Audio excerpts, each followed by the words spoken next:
So in my first video, I mentioned how I feel like I'm an average person when it comes to their financial health and status.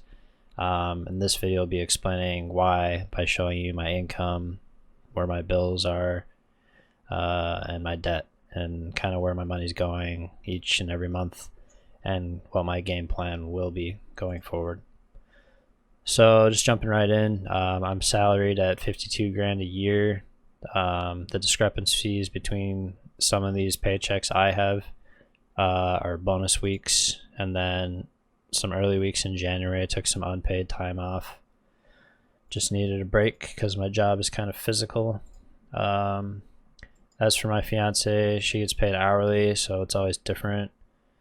I forget what her rate exactly is, but basically it's different week to week, so that's another reason why it's good to track it, just kind of see where you're averaging. Going down to the bills, we got a mortgage, which is nice, I guess, since we're paying into something versus paying rent. And ours is a townhouse, so we have an HOA. They take care of snow, trash, lawn, all the stuff I don't want to deal with at this time. So yeah, I guess some people kind of tag this into the mortgage and say their house payment is like $1,500, which is roughly what ours is, closer to 16. But anyways, Brandon here, this line is our babysitter. It's Amanda's brother. He's just a young kid watching our kids, so we just throw some money at him. Way cheaper than what daycare would be, so we're thankful for that. Utilities, this is just electric and water, so honestly I feel like electricity is really cheap here compared to where we were renting. Our electricity was always well over $100, $150. Next line, insurance. This is both our house insurance and both cars. I don't remember exactly what our deductible is, but we took a pretty high one just to get the payment down, so that is something you can do. Verizon, I love Verizon, so that's why I pay so much money for this. I know I could save a lot of money here on getting a cheaper phone plan, but I'm just happy with them, so I continue to go through them. $50 of this is still paying off her phone, so I'll get into that later, but we want to get that paid off because it'll bring our bill down quite a bit. Next line, gas for the house, pretty self-explanatory. Comcast is internet. She has one credit card that we need to pay off, so that's the minimum balance or minimum payment, I believe. And then my credit card has a ton of money on it, which I'll go over that too. $320, I think, is the minimum payment on that. And then we have a line of credit, which we're using to pay off these credit cards. The $75 is the minimum payment for that. And then her car is the Equinox. That is a lease, so I don't consider that a debt, but we'll go into that in a second. And then the Tahoe, which is my car, is a bought loaned car, so I do owe money on that. There was negative equity from a previous car in that loan, so that is part of the reason why my payment is so high. But I'm planning on running that car into the ground, so I consider it, I guess, justified in a sense. But yeah. So looking at February and January, we had $1,100 to $1,500 left over. This is not including groceries, gas for the cars, miscellaneous household items. So that's our disposable income. Some people would probably put gas and that kind of stuff in here. I don't know, I just don't, because I don't think it's that consistent of an expense, and it's just something you need. I don't know, maybe I should put it in here, I just don't. It's just what works for me. So yeah, that's bills, income. One last thing about income is mine should be going up here. I'm actually going to be picking up another day at work, and then on top of that, with everything that's going on in the world, they're paying us more to keep going, I guess. I don't know, it's a nice incentive that they're doing with everything that's going on, so I'm going to be taking those bonuses each day at work, and then on top of that, working an extra shift to kind of tackle more debt here. So looking at debts, let's actually start on this tab. These are my bank accounts. The ones with X's are just not labeled right now, but we have our standard checking here. This was the balance last week. And then these are, these are money manager accounts, which are kind of like checking accounts. You just don't have a debit card, and I can move money in and out of them. I just like having multiple accounts to assign different things. Like, let's say I had a birthday party I wanted to set aside money for. That's what I use these accounts for. So yeah, and then a little bit in savings. You're probably thinking, wow, this guy doesn't have any money in savings. Yeah, we don't. It's a lot of money in, money out right now, really tackling the debt. I know a lot of people say you're supposed to have like a safety net or all that. We're just not doing that right now. We have decent job security. Her hours got cut, but I don't think they're going to be laying her off or anything like that.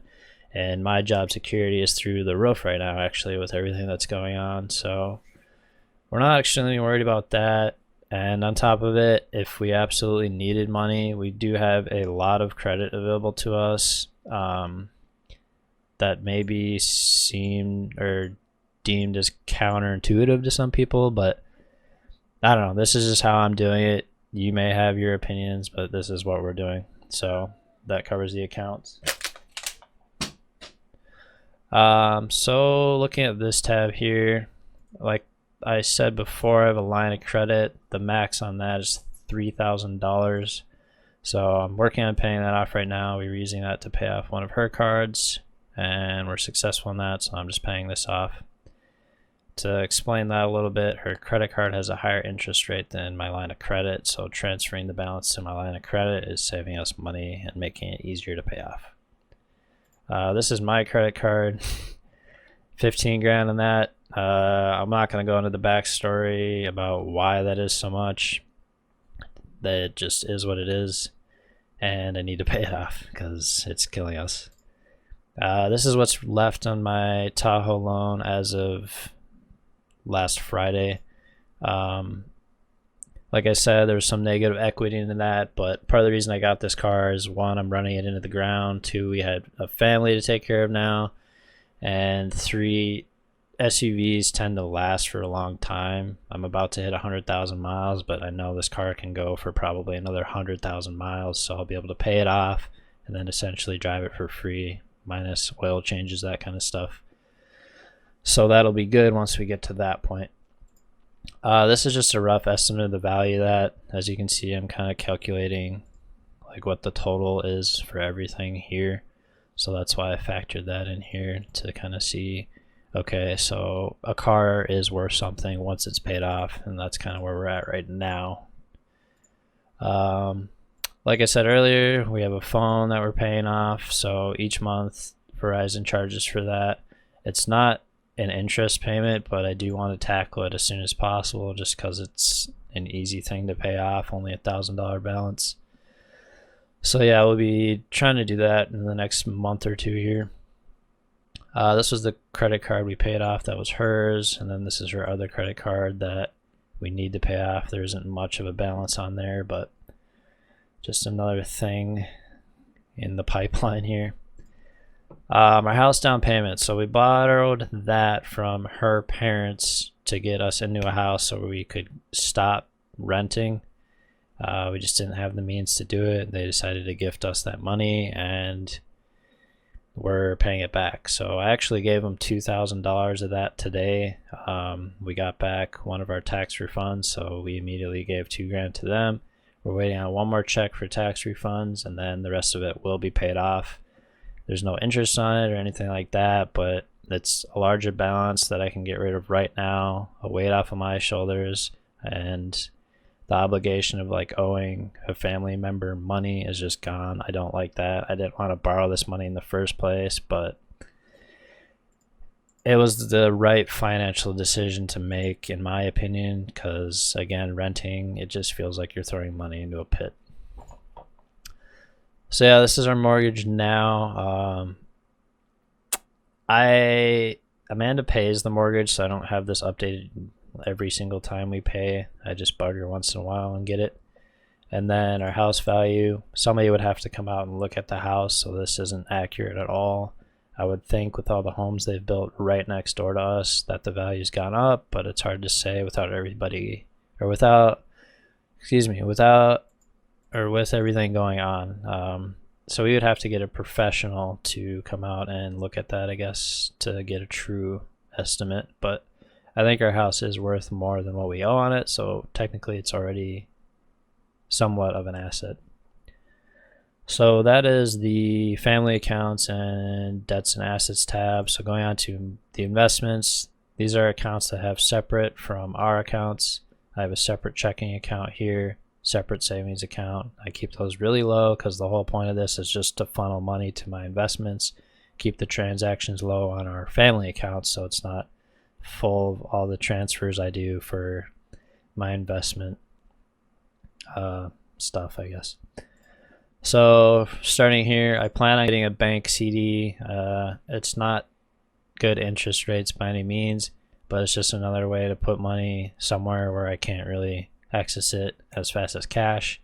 And I just kind of want to see how that works. I like experimenting, so that's what we're doing there. Fundrise, which I mentioned in my first video. We'll be doing another video on that really soon, actually, because they've started paying me dividends already. But anyways, and then Robinhood, which I do weekly updates on. So grand total there, 1907.82 last week. As you can see, I have a graph here showing the progress of investing. Some people may say, why are you investing money? You have all this debt. This is what I do for fun, so that's why. I know financially it'd probably be smarter and quicker to pay off those debts, but this is again what I do for fun. As weird as that may be, I just enjoy it, seeing this progress here and knowing that my money will be making me money. I mean, not lately with how Robinhood's doing, but eventually. It just excites me, so that's what that is.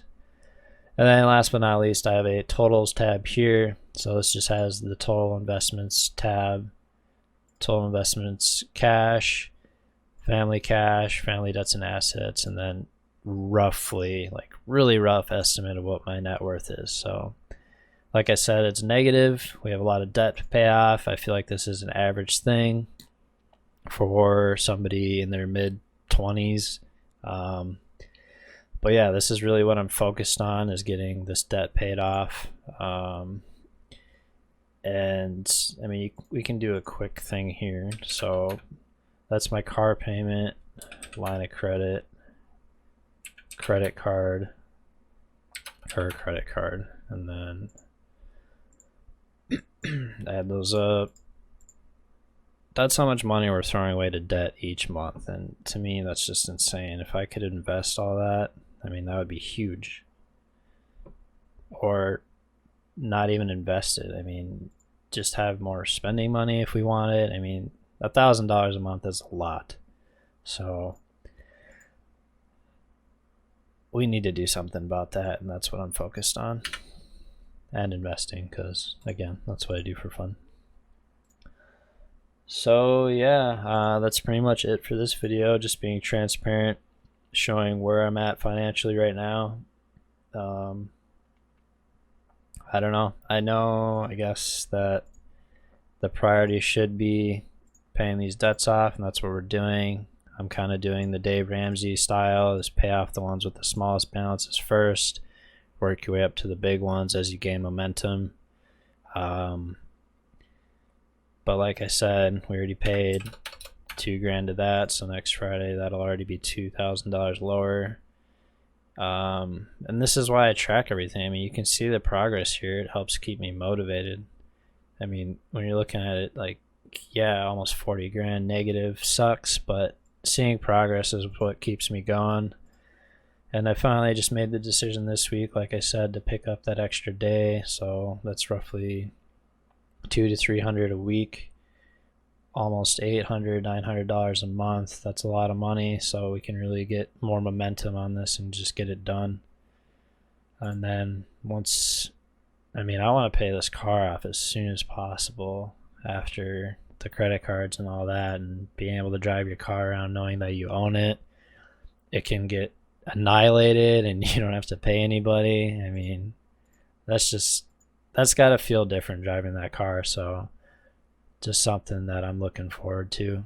But yeah, I'm gonna stop rambling now. That's it for this video. Next video will be a Robinhood update video. So yeah, see you then.